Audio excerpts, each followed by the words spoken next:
Sir ఈ మధ్యలో మీరు చూస్తే బండి వర్సెస్ ఈటల రాజేందర్ గారి నడుస్తుంది.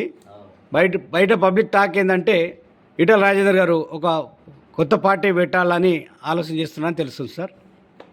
అవును, ఈ బండి సంజయ్ గారిది అదేవిధంగా ఈటల రాజేందర్ది ఇది సంవత్సరాల తరబడి 2-3 సంవత్సరాల నుంచి ఇది నడుస్తున్నటువంటి ఎడతెగని సమస్యలాగా కనిపిస్తుంది. మొత్తానికి ఏంటిది అని అంటే బండి సంజయ్కి బెడిసి కొట్టింది అప్పుడు ఎన్నికలకు ముందు రాజగోపాల్ రెడ్డి, కోమటిరెడ్డి రాజగోపాల్ రెడ్డి, అదేవిధంగా ఈటల రాజేందర్ వీళ్ళంతా కూడా బీజేపీలోకి వెళ్ళి బీజేపీలో మరీ కమ్యూనల్గా మాట్లాడితే బీజేపీని అందరూ రిసీవ్ చేసుకోరు, జర సెక్యులర్గా ఉండాలి అని అంటే బండి సంజయ్ గారు అగ్రెసివ్గా మాట్లాడుతున్నాడు, హిందువుల గురించి మాట్లాడుతున్నాడు. కాబట్టి ఇలాంటి వ్యక్తి ఉంటే మనం అధికారంలోకి రాలేము, అధికారంలోకి వచ్చేది కూడా ఇలాంటి ధోరణి ఆపుతుంది అనేది ఒక బలంగా వినిపించి ఈ బండి సంజయ్ని మార్చడానికి కారకుడు అయిండు ఈటల రాజేందర్ అనేది బండి సంజయ్కి బలంగా నాటుకుంది.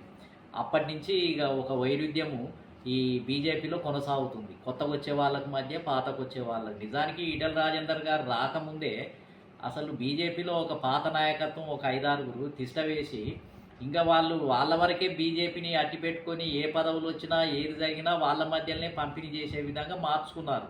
ఇంకా కొత్త వాళ్ళను చేర్చుకుంటే వైడర్గా బలంగా తయారు చేసుకుంటే రాష్ట్రంలో అన్ని నియోజకవర్గాలు ఎదగటానికి, ఎమ్మెల్యే సీట్లు గెలవడానికి అవకాశం ఉండేది. కానీ బీజేపీలో ఉన్న ఒకటే ఒక లోపం ఏంటంటే కోఆర్డినేషన్ లేదు, సరైన నాయకత్వం లేదు. పాత వాళ్ళే తిష్ట వేసి వాళ్ళ గుప్పిట్లోనే పెట్టుకొని కొత్త వాళ్లకు దాన్ని వర్తింపజేసే విధంగా, కొత్త వాళ్ళను ఇముడ్చుకునే విధంగా ఆ సిస్టమ్ ఎందుకో డెవలప్ కాలేదు.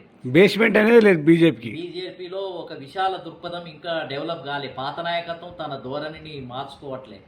కాబట్టి అది కూడా ఈటలకి ఏంటంటే ఆయన జైన్ అయినప్పటి నుంచి ఆయనకు ఇబ్బందికరమైనటువంటి సమస్యలే ఎదురవుతున్నాయి. అసలు ఈటల రాజేందర్ గారు నా దృష్టిలో ఆయన ఆపదొచ్చిన కాలంలో బీజేపీలో చేరటం జరిగింది. బీజేపీ సిద్ధాంతాన్ని చూసో, లేకపోతే బీజేపీ పార్టీ మంచిదనో, లేకపోతే బీజేపీని ఏదో గట్టిగా నమ్ముతున్నాడని అందులోకి పోయిన వ్యక్తి కాదు. ఆయనకు బీఆర్ఎస్లో కేసీఆర్ ప్రభుత్వము అనేక రకాలైనటువంటి అడ్డంకులు సృష్టించి అవమానం చేస్తున్నటువంటి దశలో ఇంకా దీన్ని ఎదుర్కోవాలి అని అంటే బీజేపీ ఒక్కటే మార్గము అనే దృష్టితోటి అందులోకి పోయినటువంటి వ్యక్తి. ఆ విధంగా పోయినటువంటి వ్యక్తి తర్వాత ఏంటిది అని అంటే ఇక బీజేపీలో సెక్యులరిజం ఉండాలి, కమ్యూనల్ గురించి ఎక్కువ మాట్లాడొద్దు, పాత నాయకత్వం అంతా వాళ్ళ గ్రిప్పులనే ఉంది. నాకు వెంటనే ఈటల రాజేందర్ గారు చేరిందే తను ఏదైతే కేసీఆర్ ప్రభుత్వంతో అవమానించబడి, లేకపోతే కేసీఆర్ ప్రభుత్వం దూరం పెడుతున్న క్రమంలో చేరినటువంటి వ్యక్తి. వచ్చినవాడు అందులో ఒక ఎంపీ సీటో లేకపోతే ఒక పదవి తీసుకొని సైలెంట్గా ఉంటే సరిపోతుంది. ఒకవేళ ఆయన వచ్చిన పరిస్థితులు అటువంటివి. అట్లా కాకుండా ఆయన వచ్చింది ఆపదల కాలంలో ఆదుకున్న పార్టీ బీజేపీ. వచ్చిన తర్వాత ఈయనే పీసీసీ, ఈయనే బీజేపీ అధ్యక్షుడు కావాలి, ఈయనే ప్రామినెంట్ కావాలి, అందులో సెక్యులరిజాన్ని ప్రవేశపెట్టాలి. ఈ విధంగా ఆలోచించడం ఎందుకు?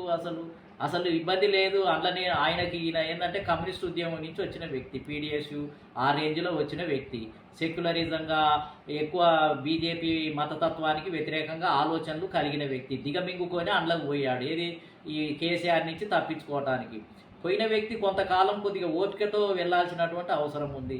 వెంటనే ఆ విధంగా మాట్లాడటం వల్ల సంధి కుదిరే పరిస్థితి లేదు.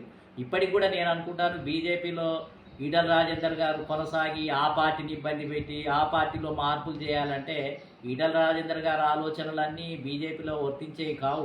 వాళ్ళకు ఒక సిస్టమ్ ఉంది, ఒక పద్ధతుల్లో ఆ పార్టీ పనిచేస్తుంది. ఈయన పోయి కొత్త సంస్కరణలు బీజేపీలో చేయటం అని అంటే అది ఇంపాసిబుల్. ఈయన ఇబ్బంది పడటమే.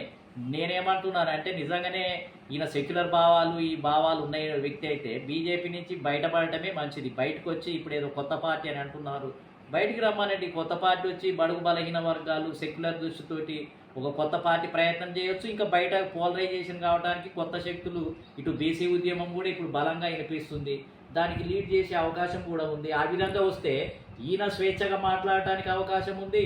అదేవిధంగా మార్పు కూడా ఈ రాష్ట్రంలో, తెలంగాణ రాష్ట్రంలో ఈ అగ్రవర్ణాల ఆధిపత్యానికి వ్యతిరేకంగా పోరాటం చేసే అవకాశం కూడా ఇతనికి లభిస్తుంది. దాన్ని ఎందుకు ఉపయోగించుకోవడం లేదు?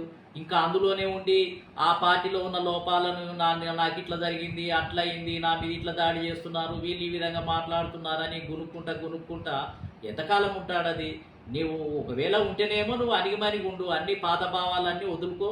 మొత్తం బీజేపీలో ఒక ఎంపీ సీట్ వచ్చింది, ఒక నాయకునిగా గుర్తింపు పొందినవు, మోడీతోటి పరిచయం ఉంది, ఉంటే అందరినీ సర్దుకుపోయే మనస్తత్వం అన్న అలవాటు చేసుకోవాలి. ఆ విధంగా కాకుండా ఉన్నప్పుడు బయటకు వచ్చేసి ఒక కొత్త ఆలోచనతోటి బడుగు బలహీన వర్గాలకు నాయకత్వం వహించే విధంగా ఉండాలి.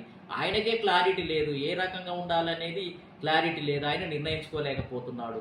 నేను అనే సలహా ఏంటంటే, ఇప్పుడు అవకాశం వచ్చింది తెలంగాణ రాష్ట్రంలో, తీన్మార్ మల్లన్న లాంటి వ్యక్తులు, మా లాంటి వ్యక్తులు బడుగు బలహీన వర్గాలకు రాజ్యాధికారం కావాలి, ఈ 3 పార్టీలకు ప్రత్యామ్నాయంగా ఒక కొత్త పోలరైజేషన్ రావాలని ఒక చర్చ జరుగుతుంది.